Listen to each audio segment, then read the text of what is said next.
Hey, what is up guys? This is Nishi from MST.TV here, back with another Market Watch episode. Today we're going to take a look at a few cards that are kind of all over the market. With Black Friday and Cyber Monday sales mostly behind us now, we've seen a lot of players go out and take advantage of discounts and such to buy some cards that they've been wanting for the last little while. Now, not all of these cards are going to be huge gold mines. Some of these might just be smaller cards that are used in some more casual strategies, but that's kind of the whole point, right? We want to be aware of not just the big meta trends, but also the cards that more casual players are keeping an eye on as well, especially when we're trying to look for good opportunities to pick up or offload certain cards. Let's get started.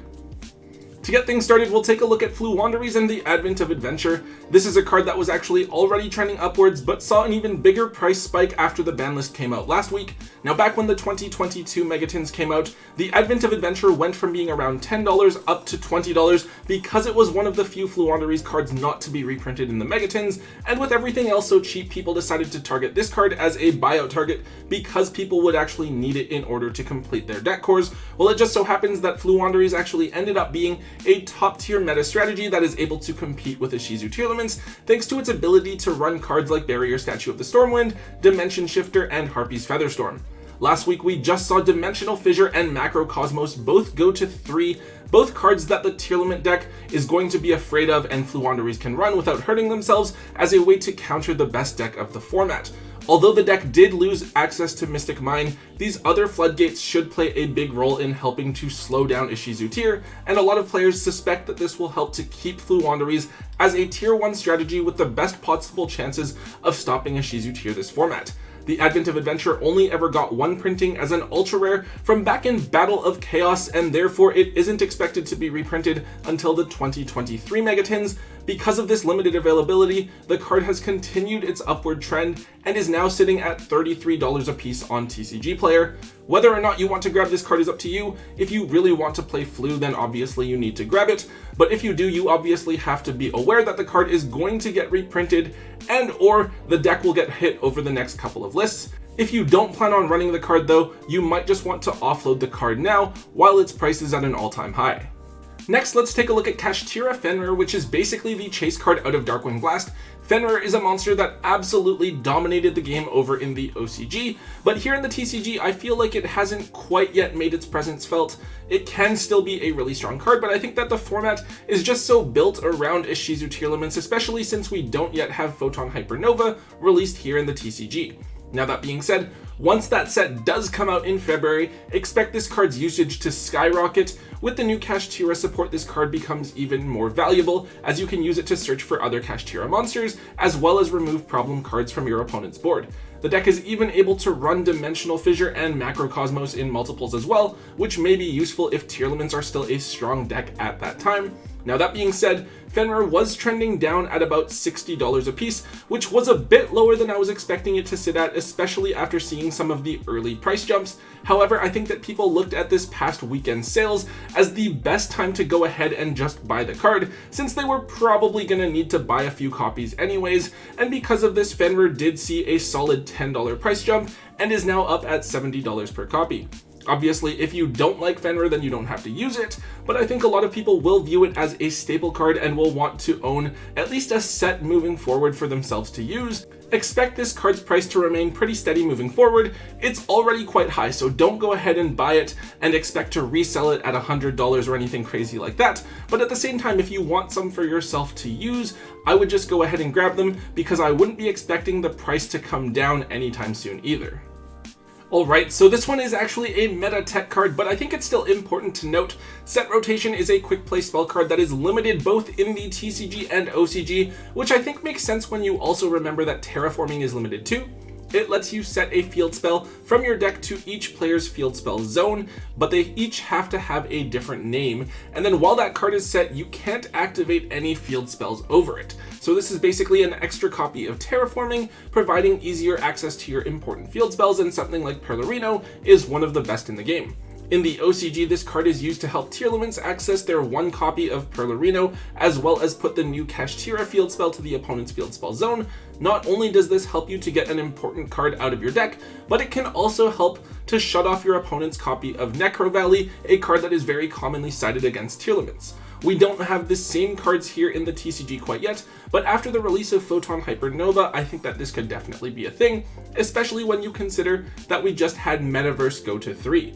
Fortunately, Set Rotation has a lot of lower rarity printings, and it's only limited to 1, so you just need to grab 1 copy for 25 cents or so if you want to play it. However, the card does have just 1 holo printing as a super rare from OTS Tournament Pack 6, and those are going to cost you around $10 a piece. I think it's ultimately unlikely that the card ever goes to more than 1, especially in today's game where we constantly see field spells get more and more powerful as the game evolves. I personally would be okay with just playing the common or something like that, but it's worth noting that the supers are worth a little bit of money if you happen to have some lying around. Another random one here, we have the Ascendant of Thunder. This is a level 7 monster that I don't think has ever seen very much meta play.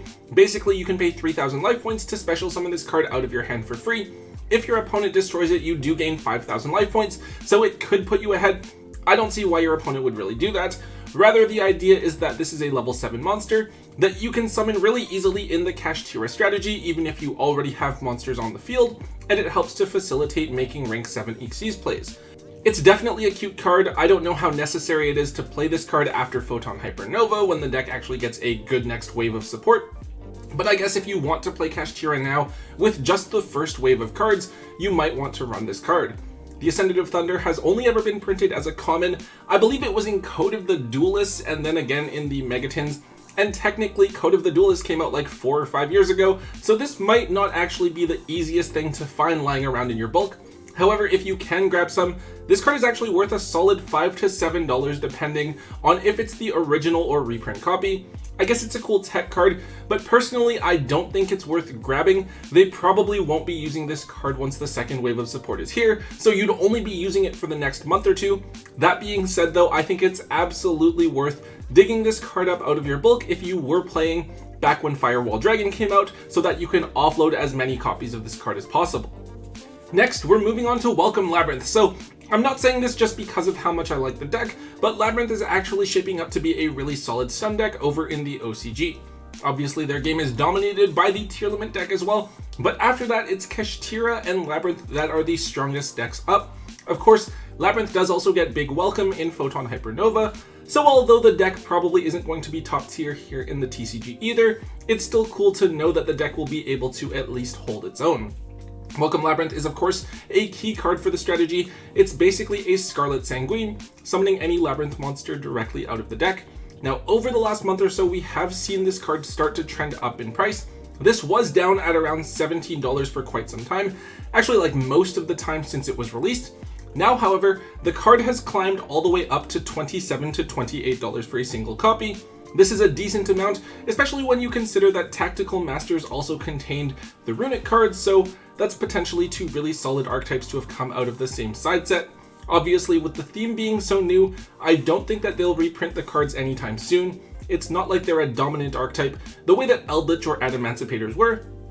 If you want to play the deck, I'd probably hold off for just a bit longer. We just got a ban list, so it's unlikely that a Shizu Tier Limit is going anywhere for the next little while.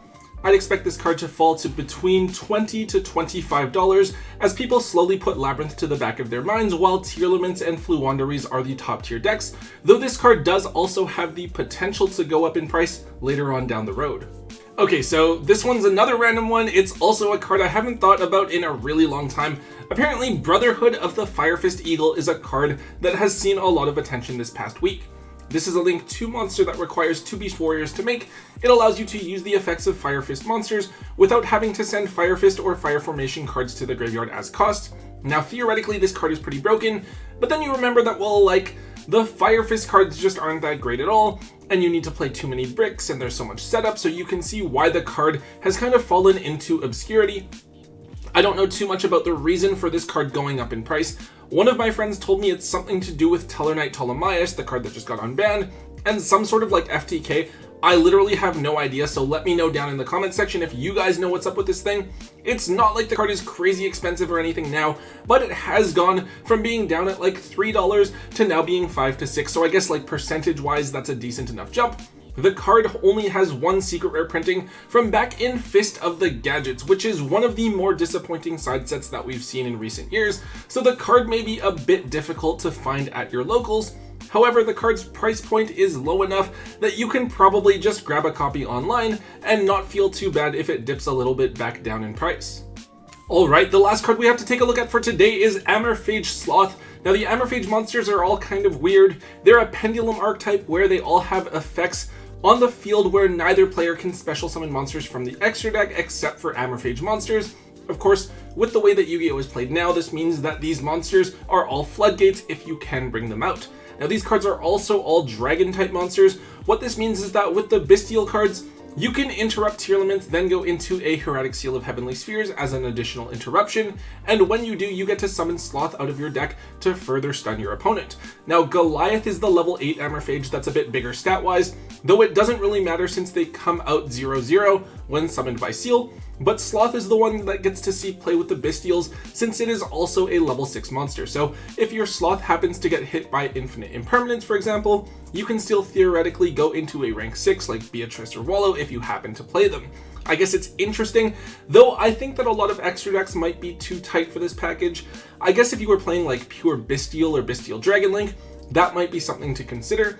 Anyways, Sloth has two printings. The original secret rares from Shining Victories, those are around $10 each, and then it also had a super rare reprint in Fist of the Gadgets, which should only be $1 or so.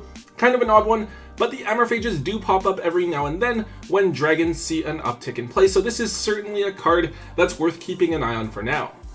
Okay everyone, that is it for today's episode. Kind of random, I didn't see too many crazy Black Friday or Cyber Monday deals running around for myself. I personally didn't grab anything, but for those of you that are Americans, I hope you had an amazing Thanksgiving and that you got to spend time with your loved ones. Anyways guys, if you did enjoy today's Market Watch episode, please make sure that you let me know by slamming that thumbs up button for me. Also make sure you leave a comment in the comment section down below. Let me know what you guys think about the cards we talked about today, and let me know what other cards are trending on the market so I can potentially cover them in future episodes. Also, if you haven't already, make sure that you guys hit that subscribe button to get all of the latest and greatest content from both Tombox and myself. And until next time guys, don't forget to hold on to your MST.TV.